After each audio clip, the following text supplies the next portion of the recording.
की धमकी से मिंसू बहुत डर गया था। इसके बाद वो अपने घर वापस आता है, पर जब उसने लाइट्स ऑन की तो घर में रोशनी नहीं होती। वो आगे बढ़ता है, पर तभी उसके पैर कांच के टुकड़ों पर पड़ जाते हैं। इतनी बुरी तरह घायल होने के बाद भी उसके चेहरे पर एक शिकन तक नहीं थी, जैसे कि उसे दर्द महसूस ही ना होता हो। जीसू जो उसके सामने बैठी थी कहती है कि तुम्हें तो अब तक गिर जाना चाहिए था, और बस इतना कहकर उसने उसके ऊपर करंट की नंगी तारें फेंक दी, जिससे लगने वाले झटके से मिंसू सीधा उन कांच के टुकड़ों पर गिरकर मारा जाता है। इसके बाद वो उसकी लाश को घसीटकर वहां से कहीं दूर ले जाती है। उधर किम जब अपने कमरे में लौटा तो वो बहुत खुश नजर आ रहा था। अब उसे पता था कि उसका दुश्मन कौन है और उसे उसका क्या हश्र करना है। आज रात वो फाइनली चैन की नींद सो पाएगा, ये सोचकर किम बिस्तर में घुस गया, पर तभी उसे कुछ अजीब महसूस हुआ। उसने जब चादर हटाई तो उसे पॉलिथीन में मिन की लाश लिपटी मिली, जिसे जीसू ने मारकर उसके कमरे में छोड़ दिया था। उसकी ये हालत देखकर किम के पैरों तले जमीन खिसक जाती है। पहली बार उसे एहसास हुआ कि दुनिया में उससे भी बड़ा कोई दरिंदा है। वो कुछ समझ पाता उससे पहले ही जीसू उस पर हमला कर देती है। उसने उसकी रिब में चाकू घुसा दिया, जिससे उसका हिलना मुश्किल हो गया। जीसू उसे बताती है कि वो कब से इस दिन का इंतजार कर रही थी और आखिरकार उसे ये मौका मिल ही गया। उसने किम को पट्टा पहनाया और उसे इतनी जोर से खींचा कि उसका दम घुटने लगा। वो चाहती तो उसे उसी वक्त मार सकती थी, पर वो ऐसा नहीं करती और वहां से चली जाती है। किम को जब होश आया तो वो खुद को मिंसू की लाश के बगल में पड़ा हुआ पाता है। पुलिस सायरन की आवाज सुनकर वो एकदम से चौकन्ना हो गया। वो जल्दी से छुप जाता है, क्योंकि अगर वो पकड़ा जाता तो इन सारे मर्डर्स का शक उस पर चला जाता। यून अपनी टास्क फोर्स के साथ अंदर आता है। उन्होंने उसके पूरे अपार्टमेंट को सर्च किया, पर वहां उन्हें जो मिला उसे देखकर उन्हें अपनी आंखों पर यकीन नहीं होता। पुलिस को न सिर्फ मिंसू की लाश मिली, बल्कि वहां 2 और लोगों की लाशें पड़ी हुई थी जिन्हें किम ने मारा था। इसका मतलब वो अभी एक सीरियल किलर है। उधर यून देखता है कि किम के बेड के नीचे भी एक लाश पड़ी हुई थी, जिसके बाद वो तुरंत हरकत में आ जाता है और पूछता है कि जिन लोगों को हॉस्पिटल ले जाया जा रहा है वो कौन है, पर तब तक बहुत देर हो चुकी थी।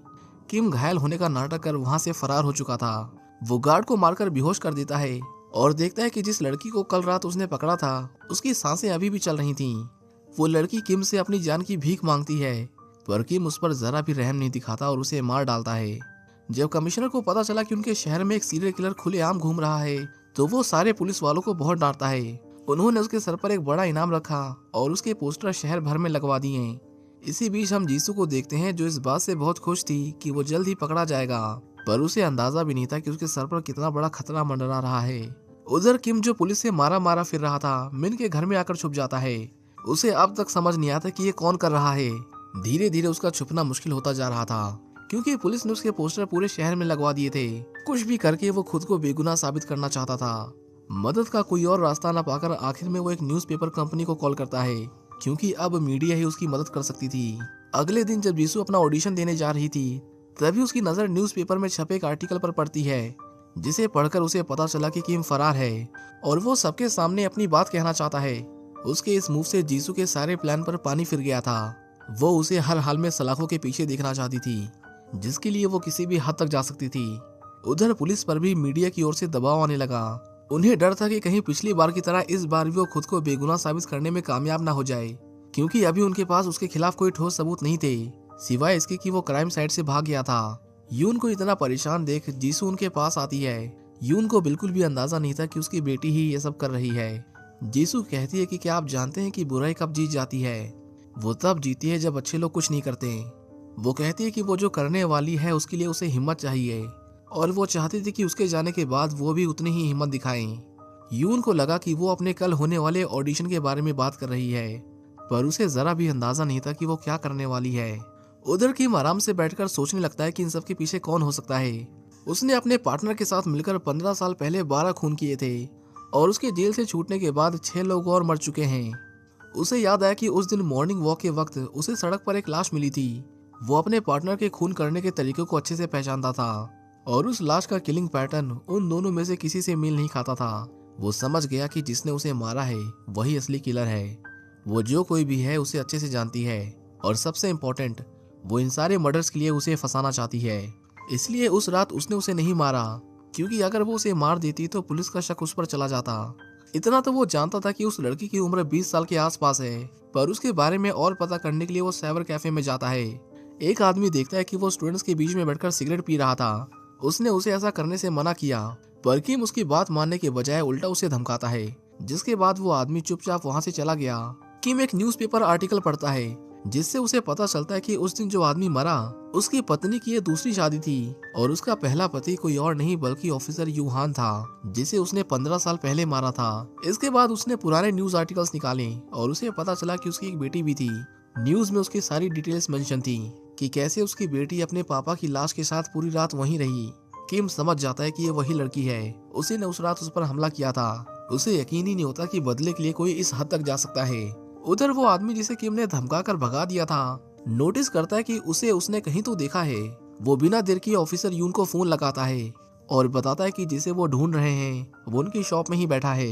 लेकिन जब यून उसकी बताई हुई लोकेशन पर पहुंचा तो उसने देखा कि वो अपनी डेस्क पर नहीं था। उसने तुरंत हवा में गोली चलाकर सबको एक तरफ इकट्ठा होने को कहा और बस इसी मौके का फायदा उठाकर किम वहां से भागने की कोशिश करता है। यून ने उसे पकड़ लिया और उसे बहुत मारा, पर किम तेजी से दौड़ता हुआ उसकी कार की ओर भागता है। उस दूसरे ऑफिसर ने उसे रोकने की कोशिश की पर वो उसे चाकू से स्टैब करके वहां से भाग जाता है। किम उसे हर हाल में जिंदा रखना चाहता था क्योंकि अगर वो मर जाता तो बाकी मर्डर्स के लिए उसे सजा हो या ना हो, लेकिन एक पुलिस वाले के खून के लिए उसे सजा जरूर होती। उधर पुलिस ने हर चेक पॉइंट की सिक्योरिटी स्ट्रिक्ट कर दी ताकि वो कहीं से भी बचकर जाने ना पाए, पर किम का तो वहां से भागने का इरादा था ही नहीं। वो उस ऑफिसर को लेकर पुलिस स्टेशन आता है जहाँ जीसू उसे देख लेती है। वो चाहती तो उसे पकड़वा सकती थी पर उसका प्लान कुछ और ही था। किम जल्दी से ऊपर आ जाता है और खुद को डिटेक्टिव बताकर एक आदमी से चीफ यूहान के बारे में सारी डिटेल्स निकलवाता है। किम को पता चला कि उसकी बेटी का नाम जीसू है और वो यहाँ हर रोज आती है। उसे याद आया कि उस दिन वो जिस लड़की से पुलिस स्टेशन में टकराया था वो जीसू ही थी।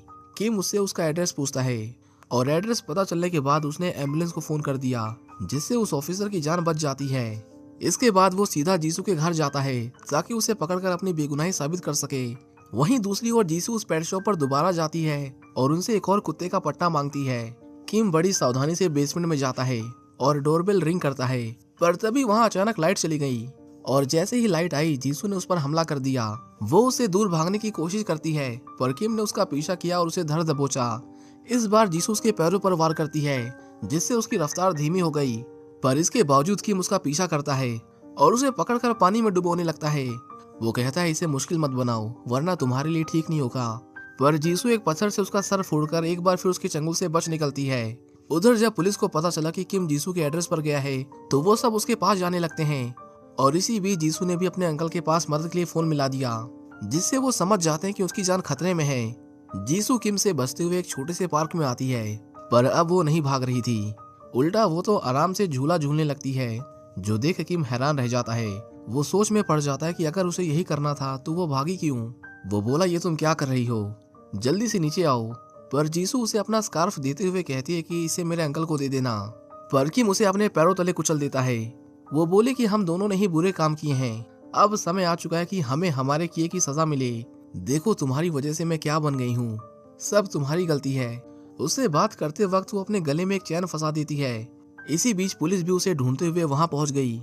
जीसू कहती है कि मेरा काम खत्म हुआ, तुमने सबको मार दिया और तुम्हें इसकी सजा जरूर मिलेगी, और बस इतना कहकर वो झूले से अपना हाथ छोड़ देती है। उसके गले में लगे पट्टे की वजह से उसकी गर्दन पर इतना जोर पड़ा कि एक ही झटके में उसकी मौत हो जाती है। जीसू ने उसके सामने खुद को फांसी लगा ली, जो देख किम को अपनी आंखों पर यकीन नहीं होता। वो कुछ समझ पाता उससे पहले ही वहाँ पुलिस आ गई जिन्होंने उसे अरेस्ट कर लिया। इससे किम को इतना सदमा लगता है कि उसका शरीर एकदम से सुन्न पड़ गया।